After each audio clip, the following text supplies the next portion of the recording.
Hello, Sagittarius. My name is Paul, and this is Dove and Serpent Tarot. This is a general reading, so try to be open and receptive to whatever may come through during our time together. I am merely the messenger, and I ask that you connect directly with each of these cards and use your own intuition to take you beyond the details that I might provide. And if there is anything you need me to pray over or meditate upon, or send positive energy toward, please let me know, okay? And remember, Sagittarius, that the most important part of any tarot reading is you. And a Three of Swords. Now, let's everybody stay calm. It's a Three of Swords, but it's our starting point. That's where we might be originating with some of this energy, okay? We're going to put this into some context. Okay. And to me, what this is kind of feeling like is there's a holding back from our communicating with others, right? For some reason, in the way we're relating to other people, the way we are networking is being kind of restricted, restrained, or held back, right? Let's put it into some context. Oh. Interesting. See, look at this. We have ace and an ace. We've got this wonderful priestess energy, the emperor energy. So there's a reason why we're kind of holding back in our communications right now. And here at the end, we've got the 10 of Swords. So it could be that this is a temporary hold on sharing and networking and relating to other people. I think we've got something going on. We're kind of keeping close to the vest, so to speak. Let's select our mystery card, bonus card, confirmation card. This is one card from the Smith-Waite Tarot that we will set over here. We'll put Mr. Ed right there on top. Now, we're not going to look at this until the very end, all right?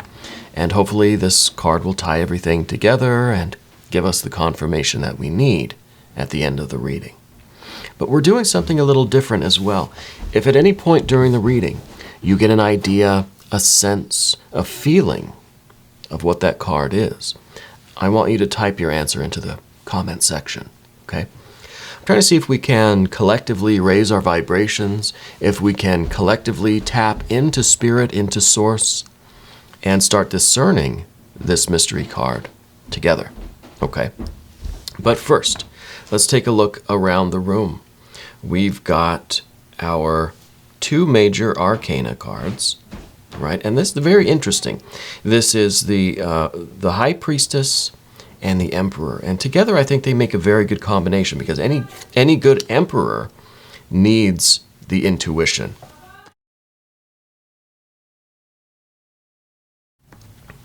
So we've got also fire energy here. We've got water.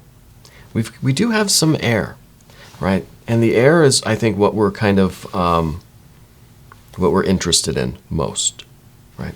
I think that we're being informed kind of intuitively to put a little bit of a hold on some of our communications right now. This might not be the best time for you to reveal all your plans, right? Because I feel here is the Ace of Cups. This is behind everything. This is kind of in the past here. I feel like this is a new love. This is a new purpose. This is something that you might have just recently discovered, right? A new path, a new interest, a new passion. Yeah. And it could be at the very beginning, we're trying to figure out what it's all about. We're trying to kind of now, we just kind of want to keep it for ourselves until we fully understand it. We can grow it a little bit. We can, get some experience with it before we do the communication. Before we have, the 2, before we get to the 10, really, which I think is kind of opening up the floodgates here. And we're letting all of this good water energy out when we break through this 10 of Swords. But for now, we're holding back, right? We're not ready to communicate until we get to this Ace of Swords, see? Until we fully understand what this thing is, what its implications are, how we really feel about it, if it's going to be something long-term. Maybe we're talking about a business idea, an innovation, a new product, a new artistic endeavor, an idea for a new business, right? Maybe a new app or something, I don't know. Maybe it's a new relationship, maybe it's a new love, right? A new romance. It could be. Could be any of these things, could be all of these things. Could be that you really are finding your spirituality. Could be that you're tapping into your own essence, your own psychic abilities, right? With this Ace of Cups, this could be anything. But the idea, the main theme here, is that we are not revealing all of this until we get this clarity, until we get this kind of unity, until we fully understand it, until we have the enlightenment psychically, intellectually in our minds that we kind of feel right now in our soul, in our heart, in our spirit, right? These two cards are very similar. They look rather similar, right? But one is going through our mind, the other is kind of going through our heart and soul, right? Now, what we don't see here is the earth energy, right? Because we've got the majors, we've got the fire, we've got this water. The water is the source of it all. This is the well here. And we've got a lot of this air energy. What we don't have is the earth. The closest thing that we have to earth that I can see is this Four of Wands. Now, the Four of Wands is, I'm kind of jumping ahead, but this is creation. This is you completing something. We get the idea, the inspiration, we get the ace, and then we manifest it, right? This is fire and earth because of the number 4. And I have to also say that the Emperor is the 4th mystery of the arcana. It's card number 4, okay?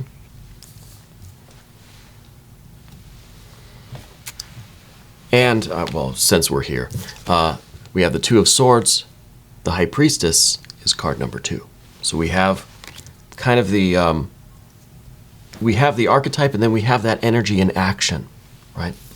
So this is kind of the Emperor energy in action. This is fire, this is inspiration, this is will, this is giving an order, and then it is done, right? Fully manifested. Doesn't have to go through any chant, doesn't have to go through anything. It's just directly from fire to earth.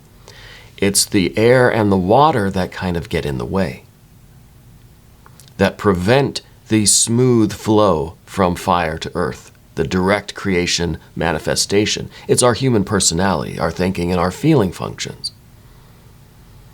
that slow down the process from decision to action, or from will to, manifestation.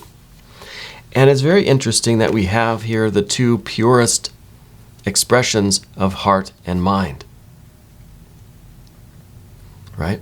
And maybe this is part of the process too that we're talking about. We're trying to get to the very, very purest understanding, really the spiritual essence of how we feel and what we think, how we think. Because right now, I don't think that our communication is really going to be very clear. See, the three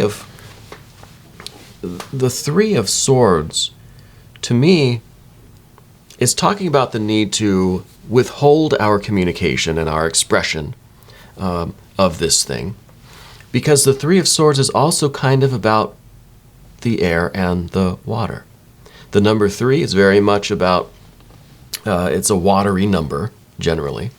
The 3s are all about understanding the process of creation, but this is on the intellectual plane.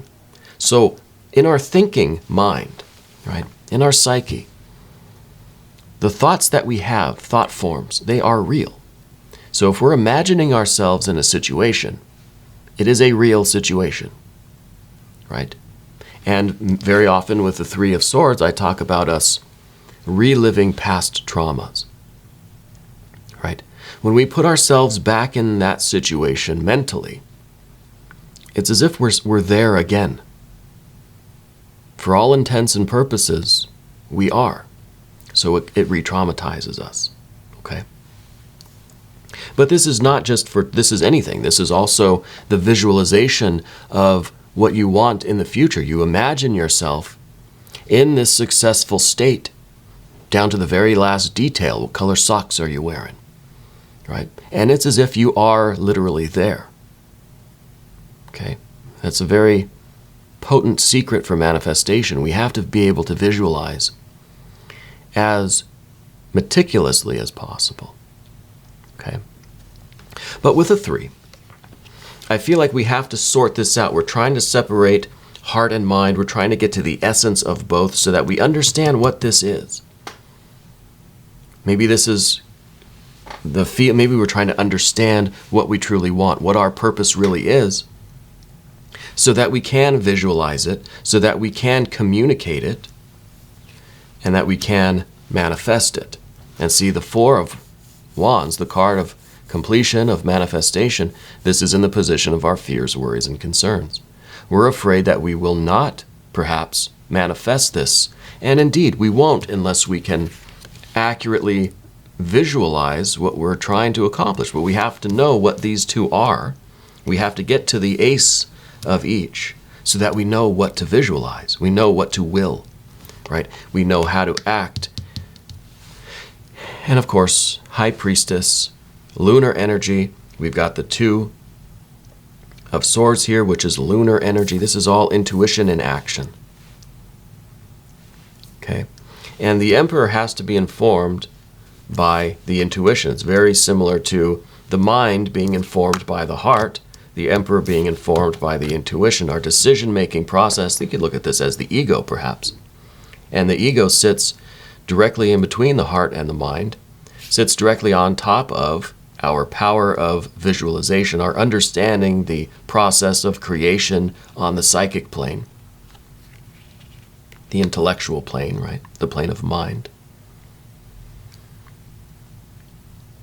And underneath has to be this ego, this decision-making function that we have, has to be informed by intuition, has to be informed by spirit, outside of heart, outside of mind, from somewhere within us is this intuition.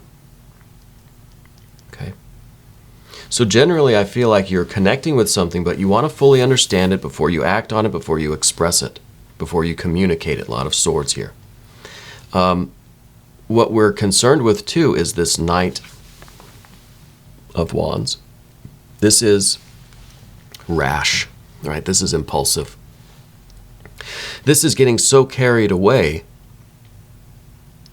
maybe we make mistakes, right? Maybe it fizzles out.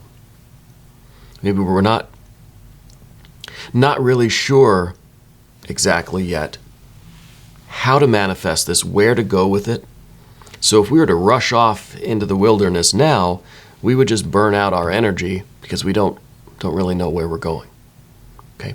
And this kind of happens when this Knight of Wands just has this ace, just has this kind of holy grail without the rest of these very important psychic functions, right?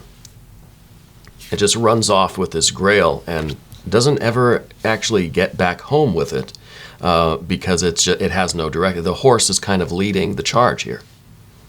And the horse is just running. That's what horses want to do. They just want to run, I think.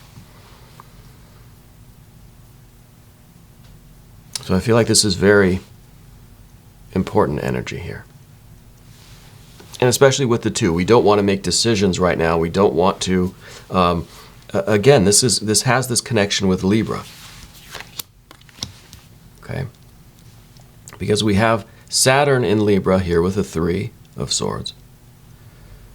Being very strict, very disciplined with how we're networking with people. And here with the 2 of Swords, this is the Moon in Libra.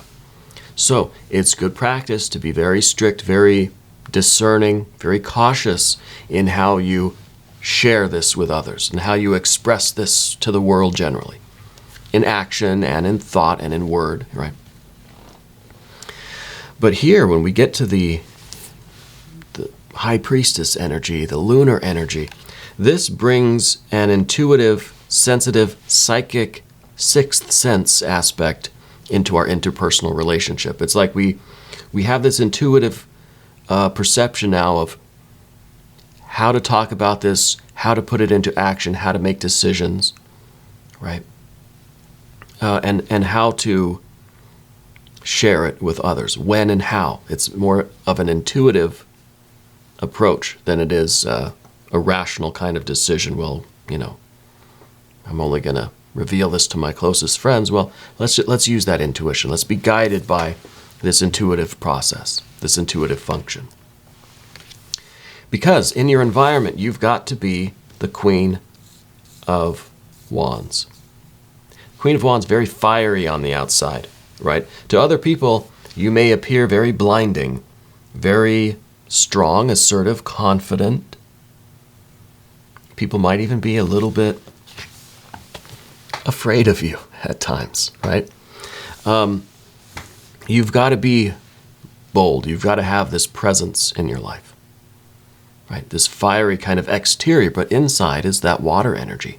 Inside is this Ace of Cups, inside that. Because the Queen, right, it's the water aspect of the suit that it's in. This is water of fire. So it's fire exteriorly, but inside is that purpose, that water, right? And I think this is how you can achieve your goals. This is how you can realize, actualize, and materialize whatever these aces are. And that is by being very bold and assertive and strong and confident, taking no BS from anybody, no nonsense, right? This is a nonsense-free zone. Because you have this, almost this secret within you that you're trying to protect and that you're trying to manifest. So, the Emperor here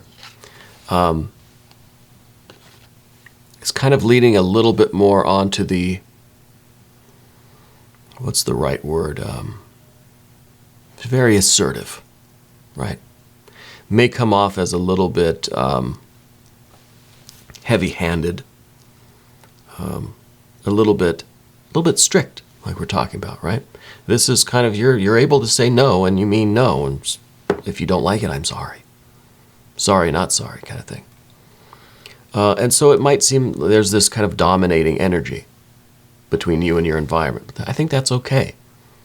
This card is saying that it's time for a little bit of that. It's time for the Emperor to kind of lean into a little bit more assertiveness than usual. It's kind of, would you rather people fear you or love you, right? That's kind of that's a little bit of the vibe here. But I think it's a way of you safeguarding this Ace of Cups that you have back here. It's not really a defensiveness, but there is a perimeter around you, right? You do have your defenses up, right? And I think that's what this card is calling for. Now, the next energy, we talked about this with the Four of Wands. This is kind of what we want, but it's kind of our fear. It's our fear that we're not going to be able to actualize, materialize, or realize whatever this spiritual will is, whatever this Ace of Cups, this connection, this purpose is, that we're not going to be able to materialize it, right? This is Venus in Aries. Venus in Aries. So we're kind of taking this Emperor energy, and that Emperor is kind of invoking a little bit of its kind of right brain attitude, a little bit more of its creative side, right? A little bit more of its Venus energy, right? And I kind of feel like the Queen of Wands is a little bit Venus in Aries, right? It's that artistic expression that comes out in a very bold, very assertive way, right? It's kind of not really asking for what you want, just kind of taking what you want, you know? If you not finding what you need, you're creating what you need with this card. And this is our concern. And I think that there's a certain impermanence to this card. Okay? It's kind of the feeling that we're doing what we love to do. Well, what if we stop loving it? Right? Do we have the resolve and the commitment to keep going? Or what do we do? Right? If we no longer get the same kind of joy and pleasure from what we're doing, what do we do? Do we stop? Do we change? Do we do? And so that could be why we're spending more time here, figuring out the head and the heart, so that we know exactly what it is that Spirit is saying to us and how we can translate that into thought, word, and deed. How we can manifest that in a way that is going to be lasting. You know, the Ten of Swords here too is kind of saying that, look, maybe if we approach this too quickly, we get started with this too quickly, we're going to realize that we kind of made a mistake. We didn't fully understand it yet, so we kind of fall out of love with it. It becomes an impermanent thing. It gets, well, ruined, and we've got to start over anyway. So I feel like we're really trying to get to the bottom of something so that when we do act on it, it has more longevity, it has more permanence to it. You see, if the Knight of Wands just starts running off now, yes, they might make some progress, but it's not going to last. Okay? I think it's very important to get to these essences of whatever this thing is. Now, the Ten of Swords is also, like I said at the beginning, this is kind of now opening the floodgates. This is where we get this full understanding, this full Ace of Swords enlightenment. We get to the very, very core truth of this thing, and now we can kind of open the floodgates, right? Now we can really crack this thing open and let it all just flow, right? And then I think that we share it with the world, we expand on it, we grow with it, we manifest it, we actualize it in thought, word, and deed. But particularly in our interactions. Now we can share, now we can tell people. Now we kind of make the announcement. We break the silence kind of with this card, right? First we need the silence because we have to figure out exactly what it is. Then we can break the silence and it floods out, right? It's very magical energy for you. Very, very curious. Let's look at this mystery card now. Thank you, Mr. Ed, for your assistance. And this is the point of the reading where we're going to try to raise our collective energy, our vibrations. Let's tap into this reading. Let's discern this mystery card together. If you want to pause the video, go ahead. Put your answers into the comments section, and then I will also venture a guess. Well, you know what we don't have is any expansion of this water, right? This is a seed. This is a potential only. This is just still kind of a feeling. Just, you know, I want to see it expand. I want to see what it becomes, right? Maybe we'll get a Six of Cups. Don't want a 7 or an 8. I would settle for a 2, a 3, 6, 9, or a 10. Some kind of water, that's what I'm predicting, but not a 5 or a 7 or an 8. You're going to be very happy. You're going to be very, very satisfied. There's the 10 of Cups. So whatever this is, we go from 0 to 100. We go from an ace to perfect happiness, perfect joy and happiness. True wisdom and perfect happiness with this card. So I think whatever this is has the potential to be fully realized and literally perfect. But don't act on it until you're certain of how to go from the ace to the 10. There's a lot of numbers in between. you know? And we have to get through all of them. So we know the beginning, we know the end. We just got to figure out the middle, okay? This is really nice, beautiful. We're going to do an extended reading too. If you want to stick around, click either above or below in the video description. New readings for Sagittarius Wednesdays and Sundays. I want to thank you for watching this video all the way through until the end. It really does help out the algorithm. That is good for the channel, and I appreciate that. Okay. Remember, Sagittarius, that you are the most important part of Dove and Serpent Tarot. I thank you, and I love you, and we are all in this together.